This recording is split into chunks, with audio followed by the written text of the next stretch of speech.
Hello, learners, and welcome back to the NPTEL course on Victorian literature. In the previous lecture, we have had a contextual introduction to George Eliot as a person, and I tried to give a sense of two contradictory ways in which George Eliot was also the most Victorian of all the writers, but also in some ways the least Victorian of them all. George Eliot's life was greatly representative of the era in which she lived and wrote, and it's important for us to understand the ups and downs of her life and career to better understand the events, characters, plots, and the shaping of her novel, The Mill on the Floss. I also gave some intellectual background to George Eliot's intense spiritual struggles with Christianity, as well as the secular and scientific tenor of her thought by describing how, at a very early stage in her life, the young woman named Mary Ann Evans decided to stop going to church. And I described how this was the result of her study of a lot of German historical criticism, the writings about Christianity, about the life of Jesus, which were being published by several German scholars and which put severe doubts on the efficacy and the truth, at least the way religion was believed to be true in Victorian England. It's important for us to make one final comment before moving on from this topic of religious struggle. And that is that George Eliot, the writer, became a deeply spiritual intellectual. Even though she gave up on institutional Christianity, she held on very powerfully and very strongly to the emotional and intellectual work that religion did. The spiritual explanatory power that religion continued to have in the lives of several of her contemporaries.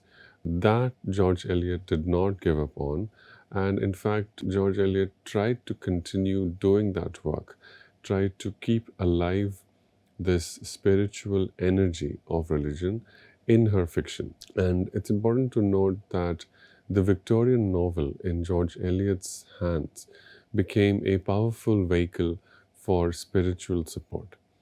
Realism, with its many characters, bewildering, interconnected plot lines, aspired to the power and the glory of those narratives. Which narratives? Religious narratives, like the Bible, which a previous generation of scholars had belittled as fiction. And that is the work that Strauss, Spinoza, Feuerbach, etc., all of these German intellectuals had been doing. And George Eliot had been trying to get the right tone, the right intellectual message from this strand of German philosophy and scholarship into British intellectual life. So we can understand that George Eliot's goal was to redeem narrative, and especially religious narrative, which had been attacked as simply fiction.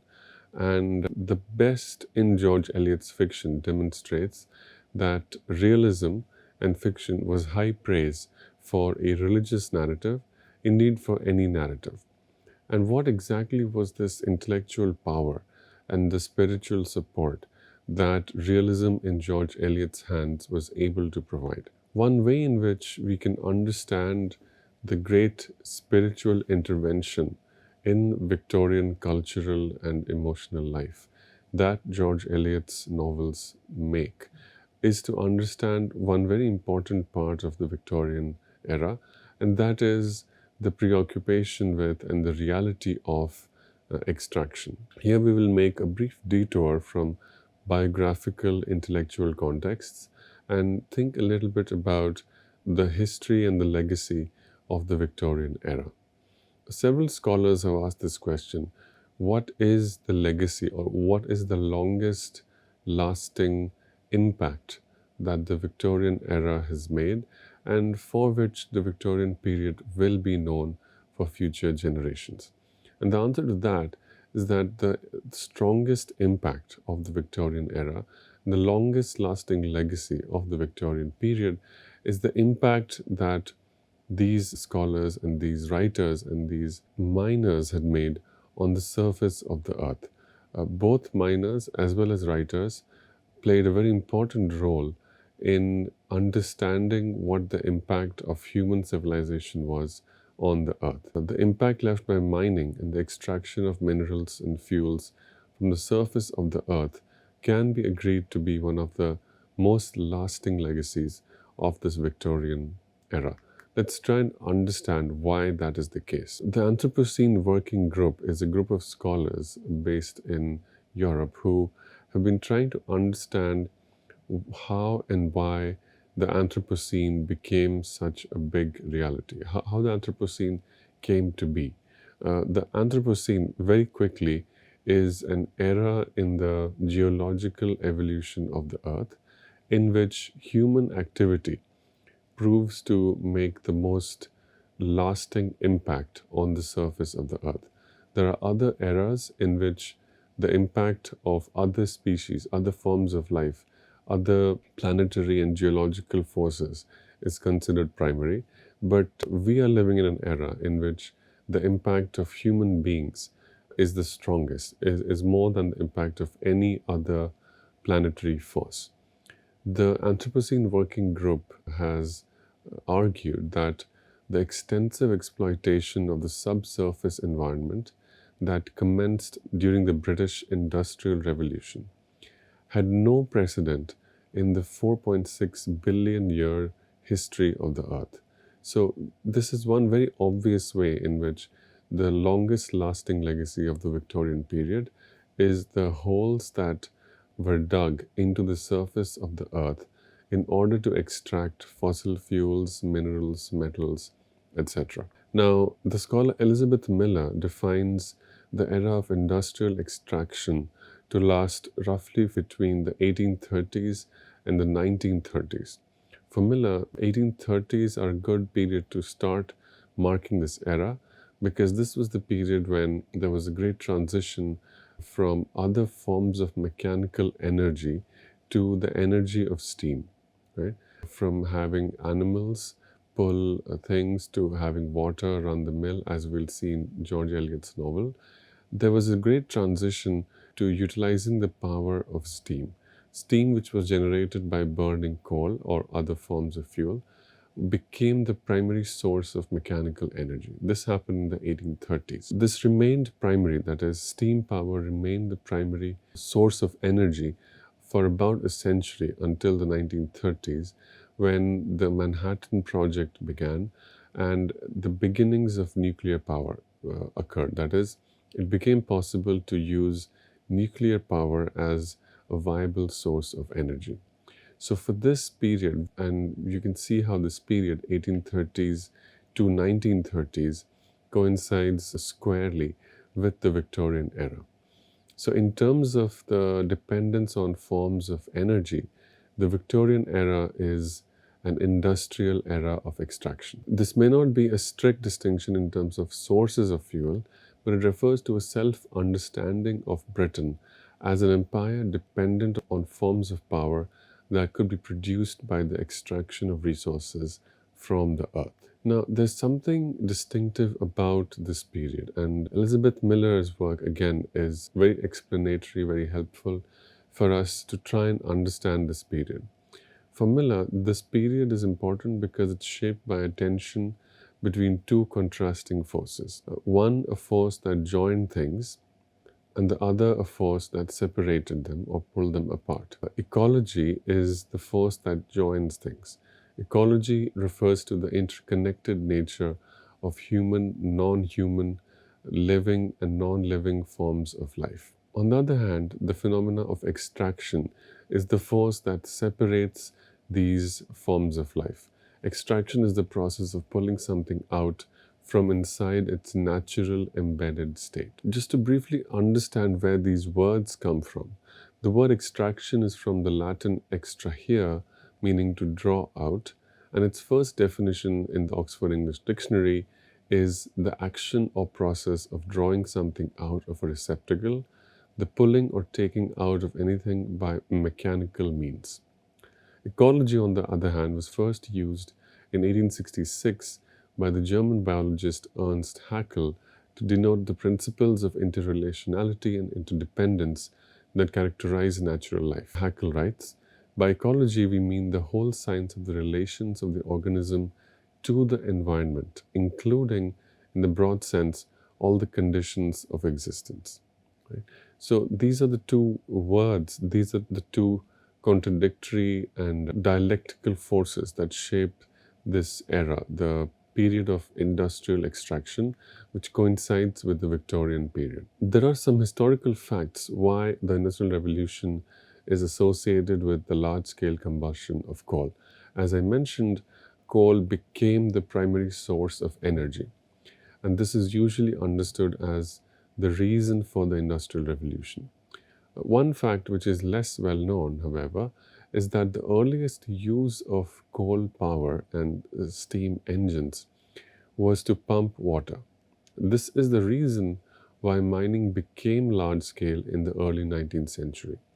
Mining had existed for centuries before. Mining did not start in the early 19th century. The lack of steam-powered water pumps meant that mining could not go much deeper because a lot of water existed just below the Earth's surface.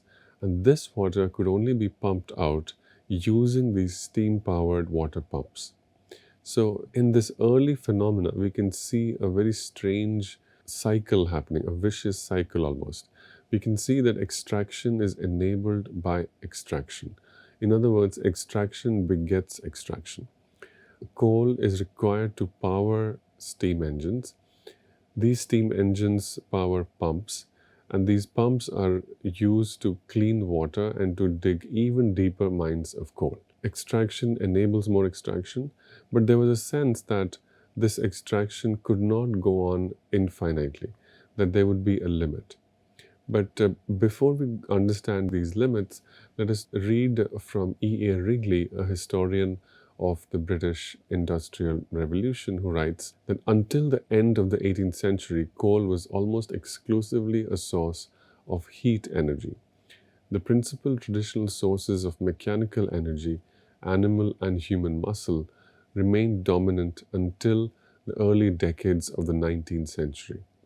The Industrial Revolution, in Wrigley's view, was accomplished when coal became a convenient source for mechanical energy. In addition to the extraction, the physical acts of removing substances from the surface of the earth, another important phenomenon, extractivism, also became important.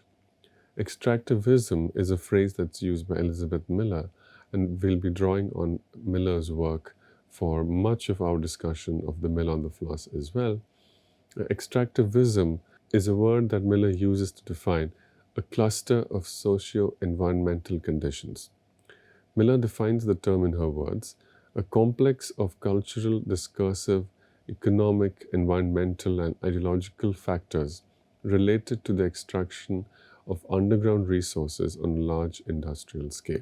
So basically, a lot of writing, thinking, and a lot of intellectual energy was spent and invested into thinking about extraction, whether it could be done or not, to what extent it could be done, what would happen if it was not possible, whether it was desirable or not.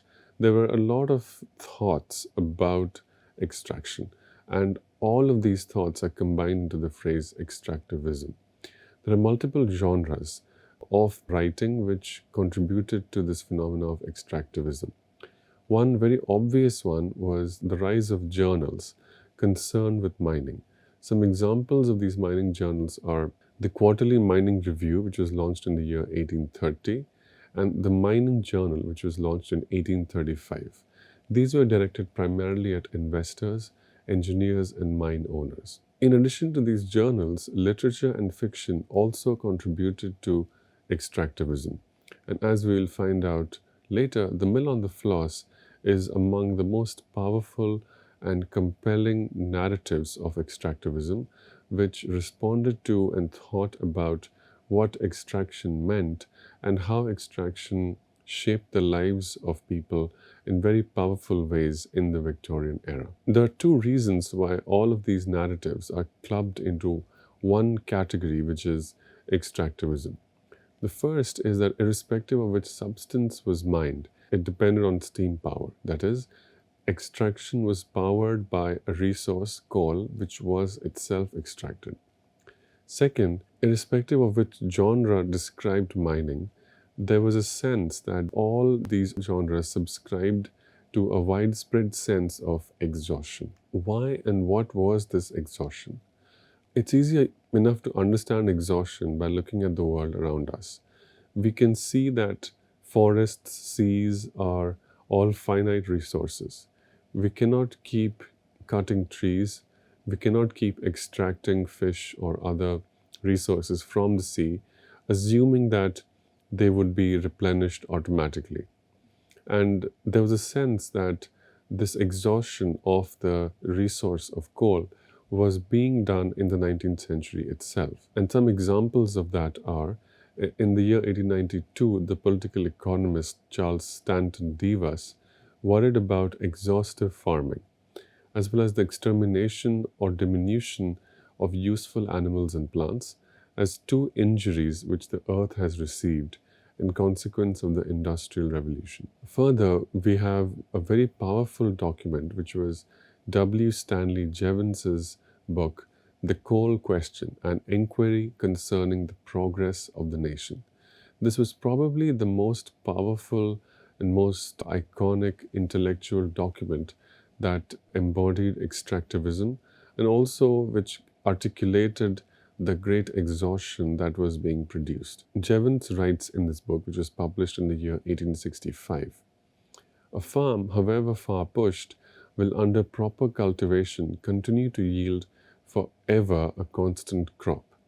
But in a mine there is no reproduction, and the produce, once pushed to the utmost, will soon begin to fail and sink to zero. So this sense that there is a great difference between these two natural resources, that a soil can still be replenished while we are extracting nutrients from it. That is, while seeds are planted and crops are grown, soil can still be nourished. But that cannot be done, the same nourishment cannot be done for coal mines. Once coal is taken out of a mine, there will be no more coal left. Or at least that's what a lot of Victorian era thinkers believed. It is known today that the reserves of coal are almost unlimited and human beings can continue extracting that resource. Although today there is a different motivation for human beings to not continue extracting coal. The motivation is not that coal is limited, but rather it is that if coal is continued to be extracted and burnt, then future generations will not be able to live for different reasons. The quality of life on Earth will become significantly worse. In the Victorian era, however, the concern was not quality of life for future generations, but rather preserving some coal or leaving some resources for future generations. Now, to understand how the scarcity of coal was figured in temporal and generational terms, we can look at a document published in the year 1895 titled South African Mines. In this document, Charles Sidney Goldman writes about the mines in South Africa, the gold and diamond mines in South Africa, in which a great many resources were found and into which many capitalists were investing a lot of their money. Goldman writes about the Witwatersrand mines, that these were among the deepest and the biggest holes dug by greedy men, right? And in this document, Goldman begins by writing that the permanent nature of the gold-bearing deposits are far beyond the life of any of those who are now interested. That is, the argument being made is that capitalists can continue to invest money into these mines because these mines will last longer than the lives of those capitalists. However, this claim for the longevity of the mines is soon severely qualified and cut down. Goldman then writes that though the majority of skeptical prognostics have been won over to acknowledge the wealth of these gold fields, There remain an incredulous section who would regard the forecasting of gold returns in the distant future as extremely hazardous and reckless. It may suffice, therefore, to review the past 6 months and anticipate only what is likely to occur in the near future. That is, from saying that the mines will last a long time, Goldman comes down to claiming that we can only be sure about the next 6 months. That is, there is a concern that the mines will be depleted, but it is guaranteed not to be depleted for at least 6 months. This sense that time was limited, that the reserves of these resources must be measured in terms of how long they will last, how many generations they will support, and not how much can be extracted from them, was widespread. In 1902, Henry E. Armstrong addressed the British Association for the Advancement of Science, and Armstrong writes, "In Great Britain, we are using up our coal stores at the rate of over 200 millions of tons per annum. Used at such a rate, the supply cannot last many generations. Whence will our children derive their supplies of energy? When we have squandered the wealth funded on our earth by the sun in eons past, we must fall back on the modicum we can snatch from the daily allowance the glowing orb dispenses." Further, there were several others even across the pond in the United States who speculated about the lack of coal in Britain. P.W. Schieffer writes in 1881, "Coal is monarch of the modern industrial world.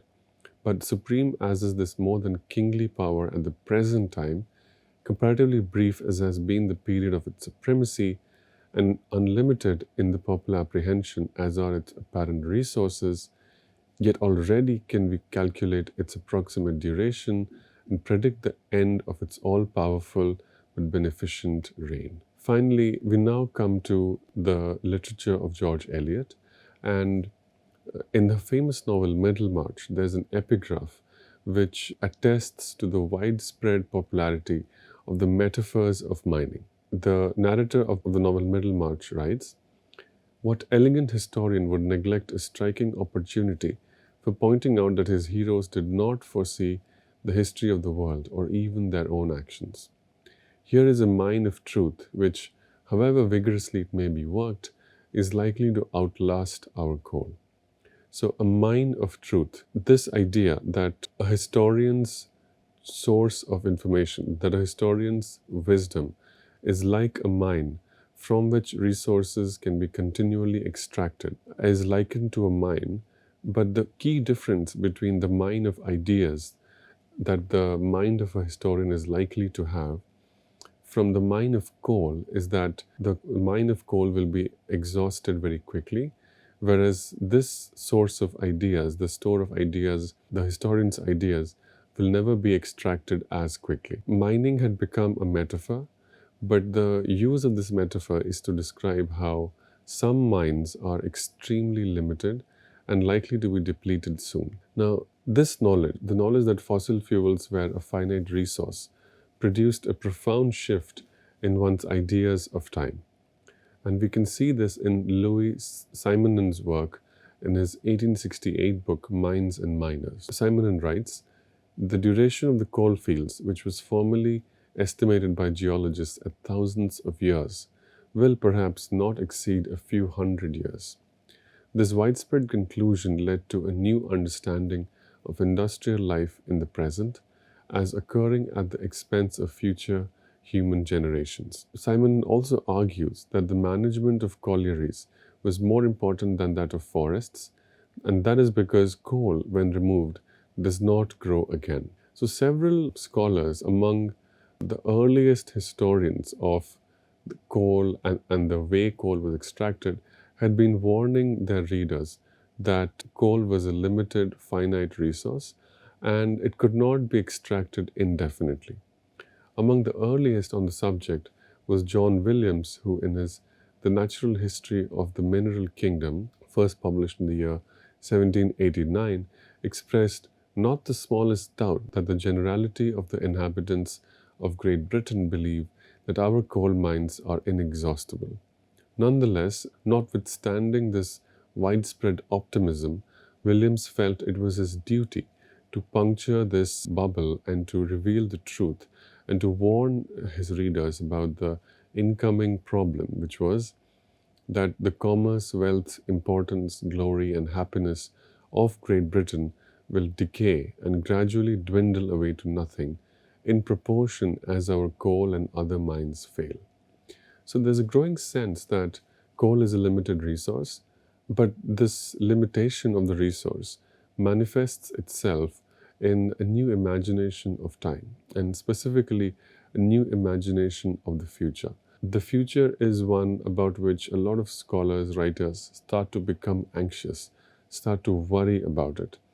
And this anxiety about the future, this imagination of time as limited, and this concern about the future shapes the way a great deal of fiction was imagined, and especially the way fiction related to time and the renewal of the conditions of life.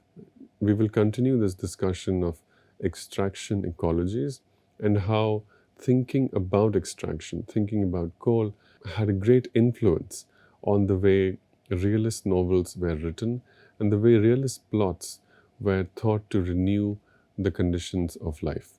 We will continue this discussion and wrap up our study of The Mill on the Floss in the next lecture. Thank you.